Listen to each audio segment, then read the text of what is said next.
Hi, and welcome back to my channel. In today's video, you have my Buzzwordathon TBR. Buzzwordathon is a sort of readathon challenge put on by Kayla with Books and Lala. She used to have it run like a week-long sort of thing, but has made it into a challenge where there's a different prompt for every month. I first saw this, heard about this, decided to try to do it last year. And for the first couple months in the year, I met that challenge. And then it got difficult, I think around March or April. And then I just just sort of lost interest in that readathon and didn't complete it. This year, however, I saw her announcement video and Erin from Booked and Busy gave her TBR, and I decided, you know what? I'm gonna actually make a TBR for this for the year, and I'm going to set myself up for success.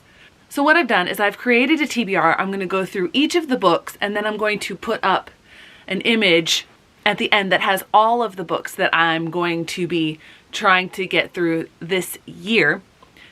On top of that, I also have purchased all of the books except for, I believe, one of them that I already owned. Now, I'm going to be doing a book haul. It's going to come up somewhere around this video, I don't know, either before or after. I haven't scheduled them yet, where I talk about all the books I got at the end of the year. Kind of didn't work with any of my book buying bingo. I'm also going to do a little bit more with that. But setting myself up for success means not only do I have a plan for each of these months, but I also have a book for each of these months. Those books that I have purchased, not all of them have arrived yet, so some of the ones that I'll be holding up here are library books. Two of them are also January releases, which I have pre-ordered, but obviously they have not arrived yet because I'm filming this a couple days before the end of December. As Kayla talks about in her announcement video, some of these prompts are very specific words that should be in the title. Others of them are ideas. So I've also stretched one or two of them, but I'm considering it to fulfill the prompt, and I'll talk about that in a moment. In January, the words are life and death.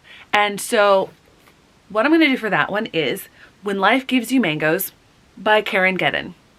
This is a middle grade book where it stars a character who lives on an island in the Caribbean that people think is paradise. That's just her home. A hurricane hits, and for some reason she loses a lot of her memories of the summer where the hurricane hits, and she has to deal with what that memory loss means and forming her identity with everything that is gone. So I'm really intrigued with this one. For February, that's one of the themes, and it's verbs. So in the title, there should be a verb. So for that one, I have chosen Kiki Kalira Breaks a Kingdom. The verb being breaks. Kiki is a person who worries a lot. She has lists for everything. She wants to make sure everything's safe. She also likes to draw. And then one day things get completely overturned and she ends up in the world of her sketchbook. I'm really excited about this. For March, the word is secret, and I have chosen The Secrets of Solace.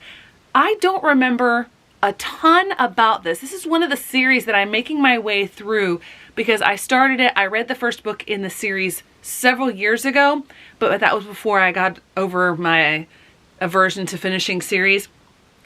And I believe this is a steampunk genre. And in this, a train that goes to the center of the area is very prominent. And there's rubble that I think falls from the sky that people try to find and archive.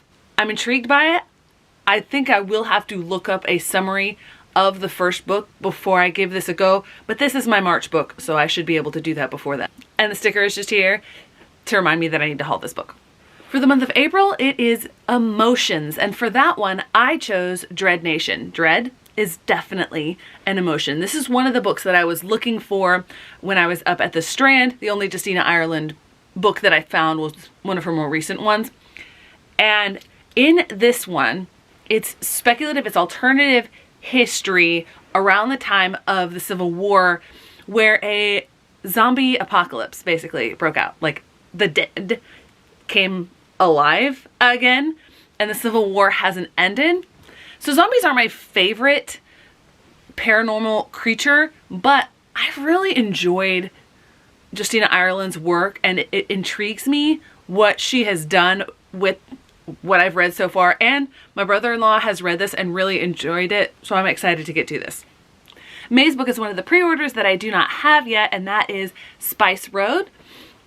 All I remember about this, I have seen this on a lot of anticipated releases and been really intrigued by it. The prompt is flavors, and so spice, yeah, definitely adds it. The magic system is based on spices, so I'm really intrigued by it, and I believe it's Arabian-inspired fantasy, and that's definitely something that I really enjoy. In June, we have the word other. So I've chosen a book that's been on my to-read list for quite a while, and that is Bravey by Alexi Pappas. The subtitle says, Chasing Dreams, Befriending Pain, and Other Big Ideas. So there's where the other comes in, if I can actually point to the word.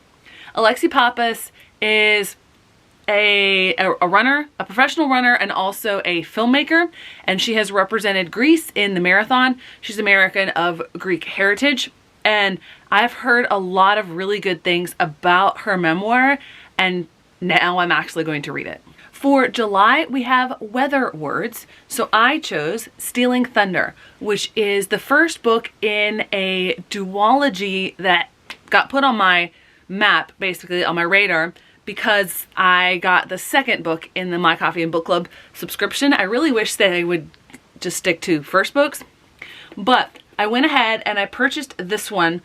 This is a fantasy, I believe Arabian styles. I'm not 100% certain. That's pretty much all I know about it, so I'm willing to give it a shot. For August, we have Body Parts, and I stretched it just a little bit, but I don't actually think it's a stretch because I have chosen Aggie Morton, The Body Under the Piano. So Body Parts, well, body, I mean, there you go, there's the body.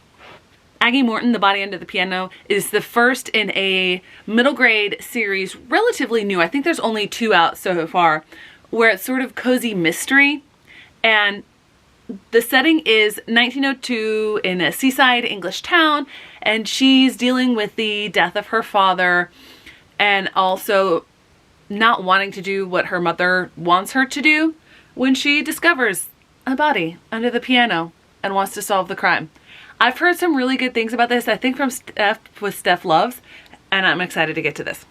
Next, for September, we have Game Words. This is the one that I am stretching just a little bit because I have chosen Spellslinger by Sebastian de Castell.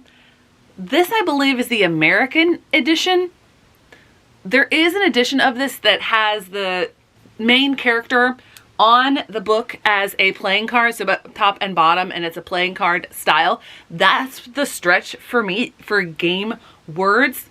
I'm really stretching it because I didn't really have anything else that was game words, and I'm really intrigued to start this. Maybe by the time September rolls around, I'll have another one that has an actual game word in it, but for now, this is the book that I'm going to read in September.